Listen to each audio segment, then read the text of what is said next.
नमस्कार मंडळी. Review bye दिव्या या यूट्यूब चॅनलवर आपलं मनपूर्वक स्वागत आहे.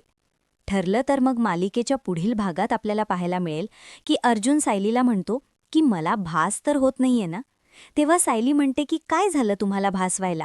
तेव्हा अर्जुन म्हणतो की बायको कुणी इतकं सुंदर कसं असू शकतं. तेव्हा सायली म्हणते की बस झालं तुमचं, चला आपल्याला उशीर होतोय, असं म्हणत ते बाहेर निघून जातात. त्यानंतर सायली अर्जुनला म्हणत असते की आईंना काय झालंय नक्की. त्यांनी आपल्याला त्यांच्या रूममध्ये बोलावलंय आणि आईंनी विमलताईला सांगितलं की मला घरातील कोणतीही कामं करू द्यायची नाहीत. त्याचमुळे अर्जुन आणि सायली आता कल्पनाला भेटायला त्याच्या रूममध्ये येतात.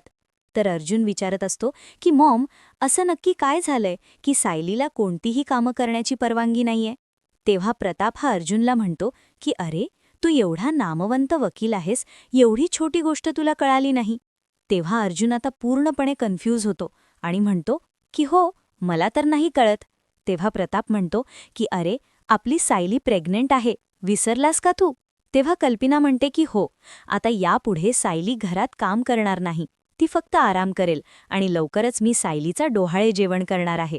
त्याचमुळे तू आता फक्त सायलीला आराम करू द्यायचा. अशाच प्रकारचे रिव्ह्यू ऐकण्यासाठी आमच्या चॅनलला सबस्क्राईब करा. धन्यवाद.